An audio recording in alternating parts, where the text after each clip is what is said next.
Hello to all of you. Hello, Sonia. So as Guy, I'm going to talk to you directly and formally. We're among friends, patient, new profession. What do these two words do together in the same sentence?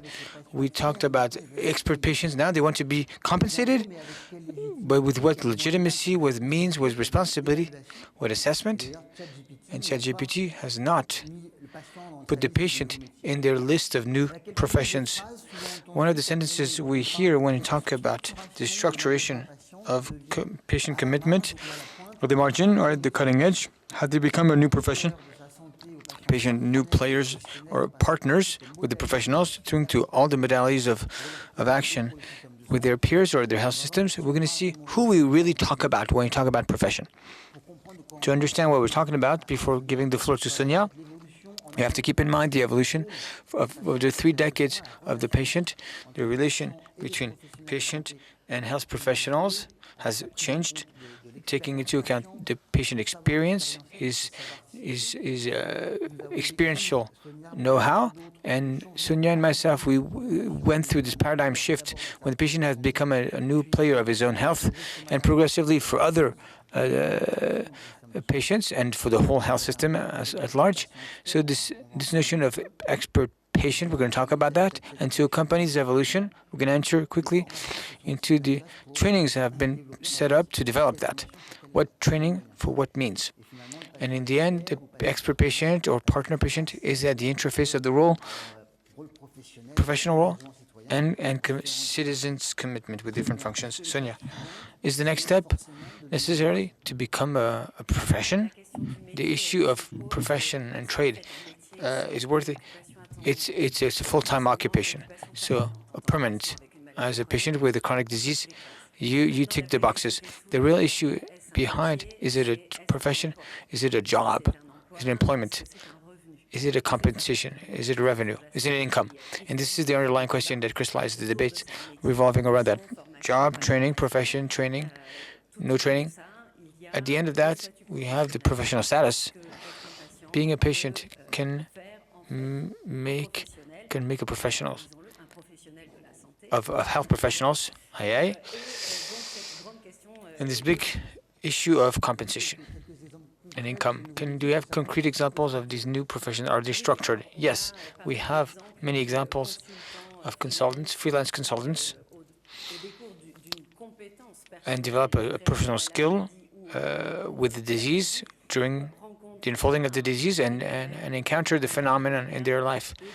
And behind that, they present abilities, consulting abilities. And we have a very good example, which is the health peer mediator,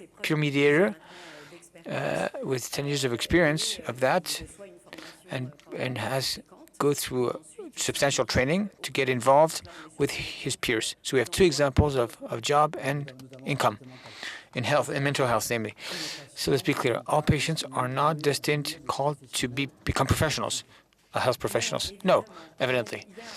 So we have also this whole steps of citizens' commitment, engagement, revolving around the structuration with patient associations. We have always this notion of income, but here it's being allowances.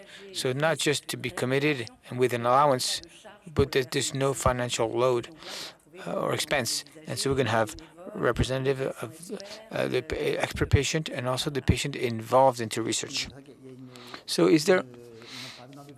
But there's an imbalance, but at the same time, this ambiguity, the associative commitment and professional commitment are mingled. Yeah, they're blended together. But you have ethical issues on the professionalization and the contractual relation, and revolving around affirmative action. Do we have to have chronic disease and have a job, a regular job, and you have equity issues? Not everyone has the ability comparable physically or intellectually. So we have this underlying problem. It raises the issue of excessive professionalization. Do we keep empathy, citizens mobilization, because you have to, it means going to work, are going to have the ability to be able to accompany those involved, and also the merchandisation of patient experience. So I talked in my intro about training. Are we necessarily trained to become a professional patient, if I use this bad word? No, it depends at what level you're involved and what the nature of your involvement. I imagine the expert patient involved in therapeutical education, he's going to be trained 40 hours like health professionals to be involved in a program. A patient that's involved in research is going to be forced to have a training, a matching training, and representative of users needs a training, requires a training also. But to be a volunteer, you don't need a specific training. We can talk about patients who are trainers and the training of health professionals. It's also their role. We have a mapping that's very recent of this evolution, of the structuration of commitment, and everything is mingled, is mixed, and there's no consensus. For now, we're not all in agreement on how we determine the nature of this involvement. Is it expert patient? Just a term. There's no agreement on that. We don't have a consensus yet. And we talk about partner patient, partner. Yeah, the terminology is evolving. It's also the lot of any societal evolution were to find the right words to define and to frame this.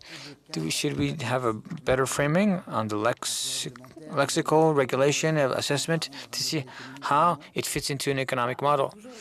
We love assessments to determine whether we should reconduct the model. We should assess. The real issue for me in this cohabitation is how do we find a balance between citizen commitment and professional recognition of certain patients that can be involved differently.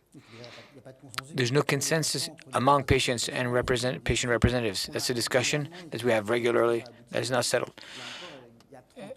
and accomplished. But 30 years ago, you had the General Assembly of cancer patients, and the patients are speaking, and we're following these steps.